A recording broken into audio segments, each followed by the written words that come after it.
Hi అండి, welcome to my channel Chintu wonder vlogs. అందరూ బాగున్నారండి. ఈరోజు మన వీడియోలో అయితే నేను చేపల పులుసు చేశానండి.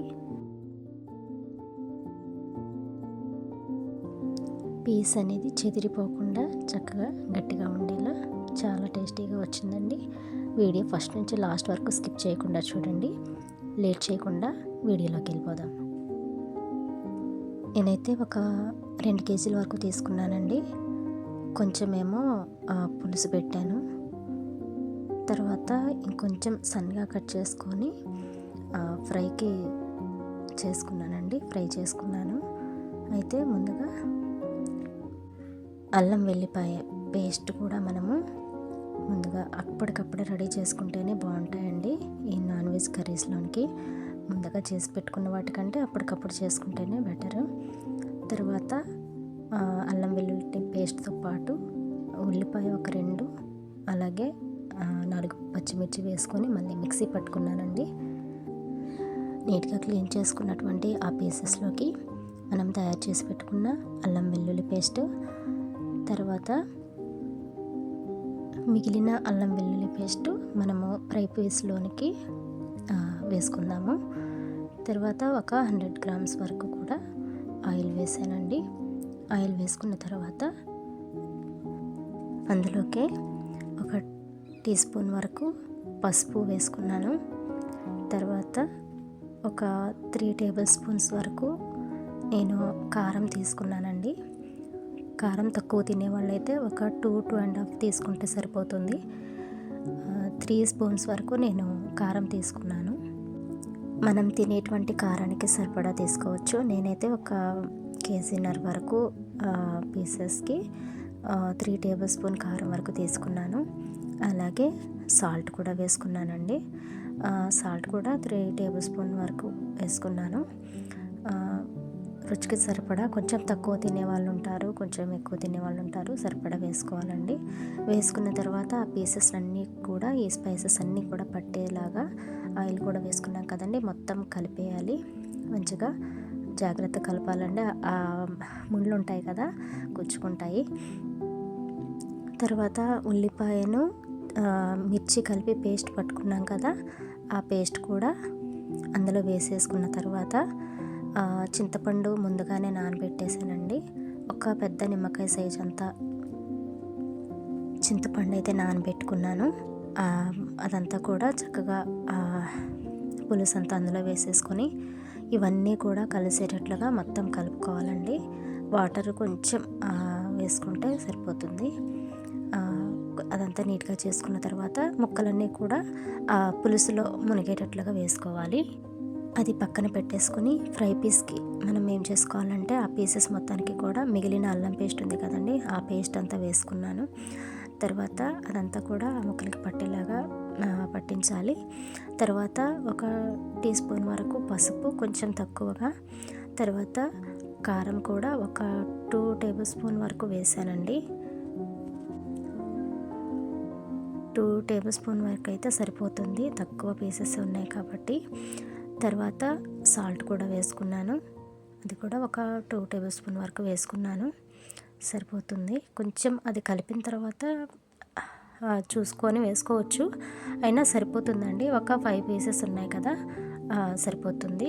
ఉప్పు కారం అయితే కరెక్ట్గా మొత్తం ఆ మసాలా అంతా కూడా పట్టేసే విధంగా వేసుకొని ముక్కలకంతా కూడా పట్టేలాగా కలుపుకోవాలండి. అయితే ఇక్కడ ఫిష్ మసాలా కూడా ఉంటుందండి, అది కూడా వేసి ఒకసారి కలిపేసుకోవచ్చు. నాకైతే అవైలబుల్గా లేదు కాబట్టి నేను వేసుకోలేదు.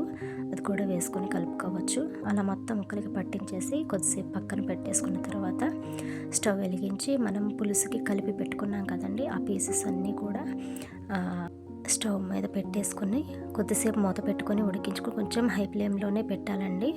అది ఒక 10 మినిట్స్కి అట్లా ఉడికిపోతాయి పీసెస్ అన్నీ కూడా. తర్వాత మూత తీసి గరం మసాలా, తర్వాత ఫిష్ మసాలా వేసుకొని అలా చేత్తో పట్టుకొని ఇలా తిప్పేస్తే మొత్తం కలిసిపోతుందండి. అలాగే మళ్ళీ ఒక 5 మినిట్స్ వరకు దాన్ని మూత పెట్టి అలా ఉడికించుకోవాలి. తర్వాత ఇటువైపు ఫ్రై పీసెస్ కూడా మనం పెట్టుకున్నాం కదండి, ఇవి కూడా స్టార్ట్ చేసుకుందాము. స్టవ్ పై కడాయి పెట్టుకొని డీప్ ఫ్రైకి సరిపడా నూనె వేసుకొని నూనె కాగిన తర్వాత చూడండి, కొంచెం అది పేస్ట్ వేసి చూశాను. నూనె కాగిందండి. కాగిన తర్వాత మనం కలిపి పెట్టుకున్నటువంటి పీసెస్ని కూడా ఎంతవరకు సరిపోతే అన్నీ వేసుకొని ఒకసారి ఫ్రై చేసుకోవచ్చండి. నాకైతే 3 సరిపోయాయి. ఇలా అటువైపు ఇటువైపు తిప్పుకుంటూ ఫ్రై చేసుకోవాలండి పీసెస్ని. ఇవి ఫ్రై అవుతూ ఉంటాయి. మనం వేరే సైడ్ పెట్టుకున్నటువంటి చేపల పులుసు చూడండి అంతా అయిపోయింది.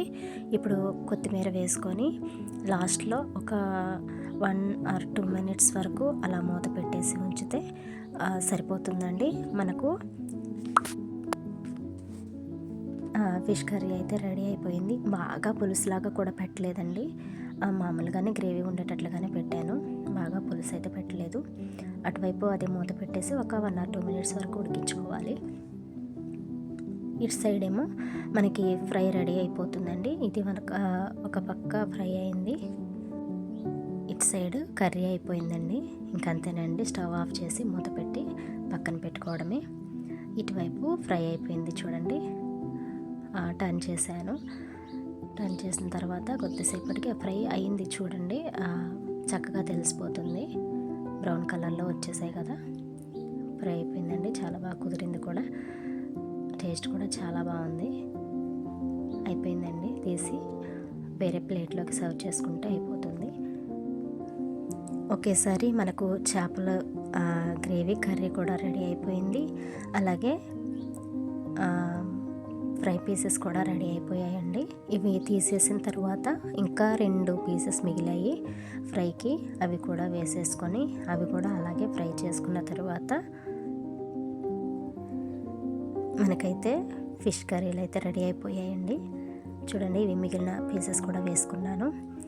వీడియోని ఫస్ట్ నుంచి లాస్ట్ వరకు చూసి వీడియోకి నచ్చితే లైక్ చేయండి.